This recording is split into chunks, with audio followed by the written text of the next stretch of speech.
Hi hello നമസ്കാരം അസ്സലാമു അലൈക്കും welcome back to Afsa's world. ഇന്നത്തെ എൻ്റെ വീഡിയോയിൽ മൈലാഞ്ചി ഇല നമ്മൾ അരച്ച് കയ്യിൽ നഖത്തിലായാലും കയ്യിൻ്റെ ഉള്ളിലായാലും ഇടുന്ന മൈലാഞ്ചി ഇല അരച്ച് ഇട്ടതിന് ശേഷം നല്ല കട്ട ചുവപ്പാവാൻ വേണ്ടിയിട്ടുള്ള ഈസി ടിപ്സ് ആണ് ഞാൻ ഷെയർ ചെയ്യുന്നത്. 2 തരത്തിൽ മൈലാഞ്ചി ഇല അരച്ച് ഞാൻ സ്റ്റോർ ചെയ്യുന്നുണ്ട്. അപ്പം അതെങ്ങനെയൊക്കെയാണെന്നൊന്ന് നോക്കിയാലോ. ഒട്ടും തന്നെ സമയം കളയേണ്ട, നമുക്ക് വീഡിയോയിലേക്ക് പോകാം.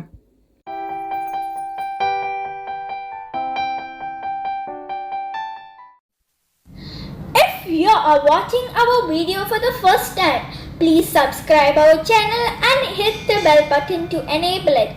Like, comment and share. അപ്പോൾ ഇതാ നാട്ടിൽ നിന്ന് കൊണ്ടുവന്ന മൈലാഞ്ചിയാണ്. 2-3 ദിവസം കഴിഞ്ഞിട്ട് എടുത്തപ്പോൾ ഇതാ ഇതുപോലെയാണ് കിട്ടിയിരിക്കുന്നത്. ഉണങ്ങിയിട്ടില്ല, ഒന്ന് വാട്ടം സംഭവിച്ചിട്ടുണ്ട്. എന്നിരുന്നാൽ കൂടി ഈ ഇല വെച്ചിട്ട് തന്നെ നമുക്ക് അരച്ച് കൈയിന്റെ നഖത്തിലൊക്കെ ഇടുമ്പോൾ നല്ല കട്ട ചുവപ്പിലാക്കി കിട്ടാനുള്ള 2 തരത്തിലാണ് ഞാനിവിടെ മൈലാഞ്ചി അരച്ചെടുക്കുന്നത്. അപ്പൊ അതെങ്ങനെയൊക്കെയാണെന്ന് നോക്കാം. ആദ്യം തന്നെ ഞാൻ ഈ മൈലാഞ്ചി നല്ലതുപോലെ ഒന്ന് കഴുകിയെടുക്കുന്നുണ്ട്. ഉണങ്ങണം എന്നൊന്നുമില്ല, വെള്ളത്തോടു കൂടി തന്നെ നമുക്ക് അരച്ചെടുക്കാം. ഞാൻ മൈലാഞ്ചി കഴുകി എടുത്തിട്ടുണ്ട്. ഇനി നമുക്കിത് മിക്സിയുടെ അരയ്ക്കുന്ന ആ ഒരു ജാറിലേക്ക് ഇട്ട് കൊടുക്കാം. 2 തരത്തിൽ കാണിക്കുന്നുണ്ട് കേട്ടോ. ആദ്യത്തെ രീതിയിൽ ഞാൻ ഇതിനോടൊപ്പം ചേർക്കുന്നത് ഈ ഒരു വലുപ്പത്തിൽ പുളിയാണ് ചേർക്കുന്നത്, വാളംപുളി. അപ്പം അതൊന്ന് കഴുകിയെടുത്തിട്ട് പുളി പിഴിഞ്ഞെടുത്ത വെള്ളമാണ് ഇതിലേക്ക് ഒഴിച്ചു കൊടുക്കേണ്ടത്. പുളി നന്നായിട്ട് തന്നെ ഞാൻ പിഴിഞ്ഞെടുത്തിട്ടുണ്ട്. ഇനി ഇതൊന്ന് അരിച്ച് ഇതിലേക്ക് ഒഴിച്ചു കൊടുക്കാം. അരിച്ചിട്ട് തന്നെ ഒഴിക്കണം. ഈ ഒരു വേസ്റ്റ് ഒന്നും അതിലേക്ക് വീഴാതിരിക്കാൻ ശ്രദ്ധിക്കുക. പുളി പിഴിഞ്ഞ വെള്ളം മാത്രം തന്നെ ഒഴിച്ചു കൊടുക്കുക. ഇനി ഇതിലേക്ക് ചേർത്ത് കൊടുക്കുന്നത് ഒരു 10-15 ഗ്രാമ്പു. അത് നന്നായിട്ടൊന്ന് വറുത്തെടുക്കണം ചെറുതീയിലിട്ടിട്ട്. അതിനുശേഷം വേണം ഇതിലേക്ക് ചേർത്ത് കൊടുക്കാൻ. ഇതൊന്ന് വറുത്തെടുക്കുന്നുണ്ട്. അതിനുശേഷം ഒന്ന് ഇടികല്ലിൽ ഇട്ടിട്ട് ഒന്ന് ചതച്ച് വേണം ചേർത്ത് കൊടുക്കാനായിട്ട്. ഒന്ന് ചതച്ചെടുക്കാം കേട്ടോ, എന്നാൽ മാത്രമേ നമ്മൾ മൈലാഞ്ചിയിലിട്ട് അരയ്ക്കുന്ന സമയത്ത് നന്നായിട്ട് അരഞ്ഞു ചേരുകയുള്ളൂ. അപ്പോൾ ഞാനിതൊന്ന് ചതച്ചെടുത്തിട്ടുണ്ട്. ഇനി ഇതുകൂടി നമുക്ക് മൈലാഞ്ചിയിൽ ഇട്ട് കൊടുക്കാം. ഇതെല്ലാം ചേർത്തിട്ടുണ്ട്. ഇനി ഇതൊന്ന് നന്നായിട്ടൊന്ന് അരച്ചെടുക്കാം. ഞാനിത് അരച്ചെടുത്തിട്ടുണ്ട് കേട്ടോ. ഇത് ഒറ്റയടിക്കൊന്നും ഇതുപോലെ അരഞ്ഞു കിട്ടില്ല. കുറച്ചു നേരം അടിച്ച് അത് ഒതുക്കി കൊടുത്ത് വീണ്ടും അടിച്ചിട്ട് വേണം എടുക്കാനായിട്ട്. കണ്ടോ, ഈ ഒരു രീതിയിൽ അരച്ച് കിട്ടിയിട്ടുണ്ട്. ഇപ്പം തന്നെ കണ്ടില്ല, എൻ്റെ കൈയൊക്കെ നോക്കൂ. മൈലാഞ്ചി ഇല വാടിപ്പോയാലും, ഉണങ്ങിയതല്ല കേട്ടോ ഞാൻ പറയുന്നത്, ഞാനിതിൽ പറഞ്ഞതുപോലെ ഒരു 2-3 ദിവസമൊക്കെ എത്തുമ്പോഴേക്കും മൈലാഞ്ചി ഇല നശിച്ചു പോകും. പ്രത്യേകിച്ച് നാട്ടിൽ നിന്നൊക്കെ ഗൾഫ് രാജ്യങ്ങളിലേക്കൊക്കെ പോരുന്നവരും അതുപോലെ മൈലാഞ്ചി ഇല കിട്ടാനായിട്ട്, എന്നെ പോലെ കിട്ടാനായിട്ട് ബുദ്ധിമുട്ടുള്ളവരും, ഉണങ്ങിപ്പോയാൽ തന്നെ നമുക്ക് ഇത് കളയാതെ അത് നല്ല രീതിയിൽ തന്നെ അടിച്ചെടുത്തിട്ടുണ്ടെങ്കിൽ, ഇതുപോലെ അടിച്ചെടുത്തിട്ടുണ്ടെങ്കിൽ നമുക്കത് ഉപയോഗിക്കാനായിട്ട് പറ്റുന്നതാണ് കേട്ടോ. ഈ ഒരു മെത്തേഡിൽ നിങ്ങൾ ചെയ്ത് നോക്കുക. ഇത് എൻ്റെ ആദ്യത്തെ മെത്തേഡ്. ഇനി ഞാൻ ഇതൊരു പാത്രത്തിലേക്ക് മാറ്റിയിട്ട് അടുത്ത മെത്തേഡ് കൂടി ഞാൻ കാണിച്ചു തരാം. അപ്പോൾ ഞാൻ അരച്ചെടുത്തത് ഇതുപോലെ കുപ്പിയിലാക്കി മാറ്റി വെക്കുന്നുണ്ട്. ഇതിന് ഫ്രിഡ്ജിൽ സൂക്ഷിച്ചാൽ ഒരു 3-4 ദിവസം വരെയൊക്കെ കേടാകാതെ ഇരിക്കും കേട്ടോ. അടുത്ത മെത്തേഡ്, ഞാൻ ജാറ് കഴുകുന്നില്ല, അതിലേക്ക് ഞാൻ കഴുകി വെച്ചിരിക്കുന്ന മൈലാഞ്ചി ഇല ഇട്ട് കൊടുക്കുന്നുണ്ട്. തണ്ടൊക്കെ ഉണ്ടെങ്കിൽ അത് മാറ്റിയിട്ട് വേണം ഇട്ട് കൊടുക്കാനായിട്ട്. ഞാനിതിൽ പറഞ്ഞതുപോലെ എനിക്ക് കിട്ടിയിട്ടുള്ളത് ഇതുപോലെ വാടിയ ഇല ആയതുകൊണ്ടാണ് ഞാനിതിൽ കാണിച്ചു തരുന്നത് കേട്ടോ. നിങ്ങൾക്ക് ഫ്രഷ് ആയിട്ടുള്ള ഇല കിട്ടുകയാണെന്നുണ്ടെങ്കിൽ അതും തളിരില നോക്കിയിട്ട് വേണം ഈ ഒരു മൈലാഞ്ചി അരച്ച് നഖത്തിൽ ഇടാനായിട്ട്. ഇനി ഇതിലേക്ക് ഞാൻ ചേർത്ത് കൊടുക്കുന്നത് 1 സ്പൂൺ പഞ്ചസാരയാണ് കേട്ടോ. അടുത്തതായിട്ട് ചേർത്ത് കൊടുക്കുന്നതാണ് നമ്മുടെ ഈ ഒരു മൈലാഞ്ചിക്ക് കളർ കൊടുക്കുന്ന മെയിൻ ഇൻഗ്രീഡിയൻറ്റ്. 1 നാരങ്ങയാണ്. അതൊന്ന് പിഴിഞ്ഞ്, കുരുവെല്ലാം കളഞ്ഞ് പിഴിഞ്ഞ് ഇതിലേക്ക് ഒഴിച്ചു കൊടുക്കാം.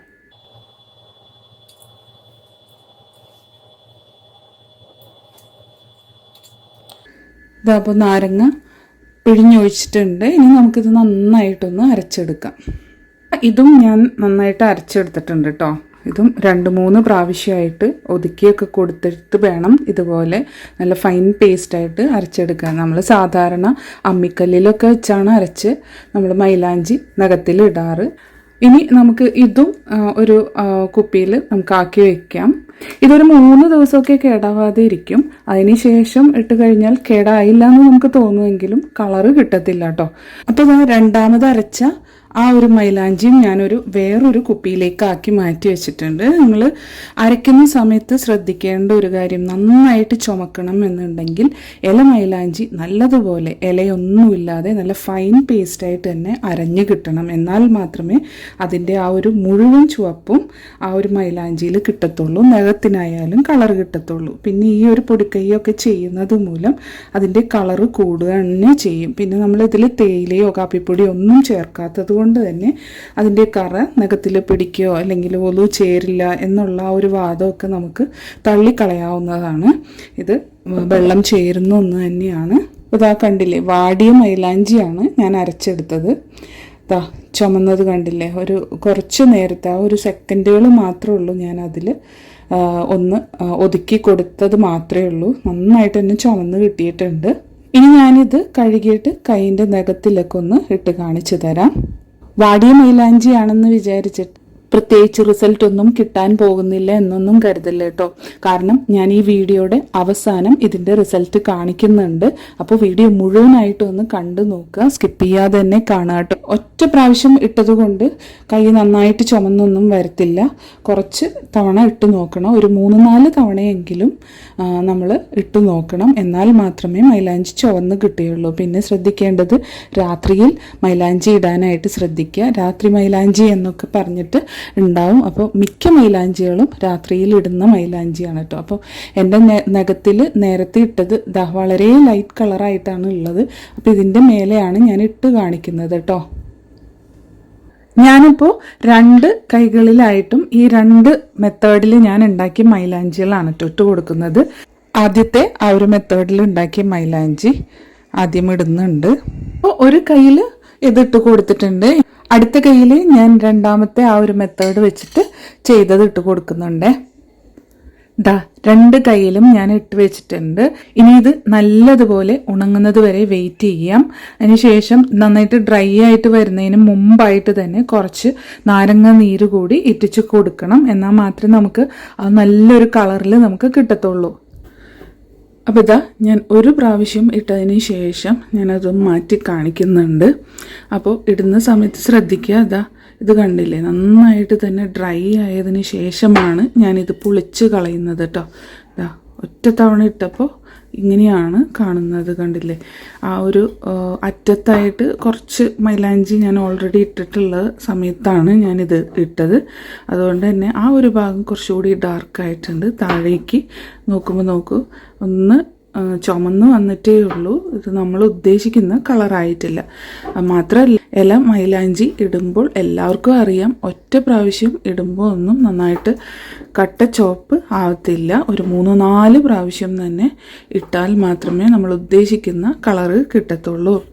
ഞാനിത് ഇന്നലെ രാത്രി ഇട്ടതാണ്. അപ്പോൾ ആ ഒരു 8 മണി 9 മണിക്ക് ശേഷം ഇതിട്ടതിന് ശേഷം ഇത് നന്നായിട്ട് ഉണങ്ങി വരുന്നതിന് മുമ്പായിട്ട് തന്നെ നമ്മൾ ആ ഒരു ലെമൺ അല്ലെങ്കിൽ പഞ്ചസാര ലായനിയിൽ ലെമൺ ജ്യൂസ് കൂടി ആഡ് ചെയ്തിട്ട് അത് ഓരോ നഖത്തിലും ഇറ്റിച്ച് കൊടുക്കുക. അതിനുശേഷം ഇത് നന്നായിട്ട് ഡ്രൈ ആയിട്ട് വേണം ഇത് ഊരിക്കളയാനായിട്ട്. കണ്ടോ, ഇതുപോലെയാണ് നമുക്ക് ചുമന്ന് കിട്ടിയിരിക്കുന്നത്. ഇനിയും ഒരു 3-4 പ്രാവശ്യം ഇട്ടാലേ നമുക്ക് ഉദ്ദേശിക്കുന്ന കളറ് കിട്ടത്തുള്ളൂ. അപ്പോൾ എല്ലാവരും ശ്രദ്ധിക്കുക. ജസ്റ്റ് നമ്മൾ മൈലാഞ്ചി ഇട്ടതിന് ശേഷം ഉണങ്ങി വരുമ്പോഴേക്കും എടുത്ത് കളഞ്ഞാൽ ഇത്ര പോലും ചുമക്കില്ല കേട്ടോ.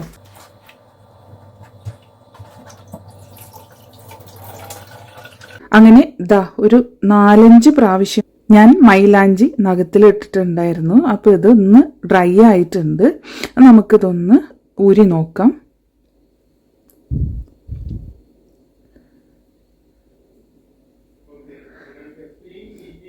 നന്നായിട്ട് ഡ്രൈ ആയതിനു ശേഷം വേണം ഇതുപോലെ അടർത്തി എടുക്കാനായിട്ട്. കണ്ടോ, ആദ്യം ഇട്ട ഒരു കളറും ഇപ്പോൾ ഉള്ള കളറും തമ്മിലുള്ള വ്യത്യാസം കണ്ടോ. നല്ല അടിപൊളിയായിട്ട് തന്നെ ചുമന്നിട്ടുണ്ട്. എനിക്ക് തോന്നുന്നു ഇത്തിരി കൂടി കളറ് ഈ ഒരു ലെഫ്റ്റ് ഹാൻഡിൽ ഇട്ടിരിക്കുന്ന ആ ഒരു മൈലാഞ്ചിക്കാണ്. അപ്പോൾ ഇന്ന് ഞാൻ കാണിച്ച 2 തരത്തിലുള്ള മൈലാഞ്ചി അരക്കുന്ന 2 തരത്തിലുള്ളത് കാണിച്ചിട്ടുണ്ട്. ഇത് രണ്ടും നിങ്ങളൊന്ന് ട്രൈ ചെയ്ത് നോക്കുക. ഇല അല്പം വാടിപ്പോയാലും നല്ല രീതിയിൽ തന്നെ കട്ട ചുവപ്പാവാൻ വേണ്ടിയിട്ട് ഞാൻ ഈ പറഞ്ഞ 2 ട്രിക്ക് നിങ്ങൾക്ക് യൂസ് ചെയ്യാവുന്നതാണ്. അപ്പോൾ ഇന്നത്തെ എൻ്റെ വീഡിയോ നിങ്ങൾക്ക് എല്ലാവർക്കും ഇഷ്ടപ്പെട്ടു എന്ന് വിചാരിക്കുന്നു. വീഡിയോ ഇഷ്ടപ്പെട്ടാൽ ലൈക്ക് ചെയ്യാനും ഷെയർ ചെയ്യാനും അതുപോലെ നിങ്ങളുടെ ഫീഡ്ബാക്സ് കമൻസ് ആയിട്ട് അറിയിക്കാനും മറക്കരുത്. സബ്സ്ക്രൈബ് ചെയ്യാതെ കാണുന്ന കൂട്ടുകാരുണ്ടെങ്കിൽ ഒന്ന് സബ്സ്ക്രൈബ് ചെയ്ത് കൂടി സപ്പോർട്ട് ചെയ്യണേ. തൊട്ടടുത്തുള്ള ബെല്ലൈക്കൺ ഓൾ എന്നുള്ളത് എനേബിൾ ചെയ്ത് വിട്ടിട്ടുണ്ടെങ്കിൽ ഞാൻ ഫ്യൂച്ചറിൽ ഇടുന്ന വീഡിയോസ് നിങ്ങൾക്ക് നോട്ടിഫിക്കേഷൻസ് ആയിട്ട് കിട്ടുന്നതായിരിക്കും. അപ്പോൾ ഇൻഷാ അല്ലാ മറ്റൊരു വീഡിയോ ആയിട്ട് വരുന്നത് വരേക്കും എല്ലാ കൂട്ടുകാർക്കും താങ്ക് യു ഫോർ വാച്ചിങ്.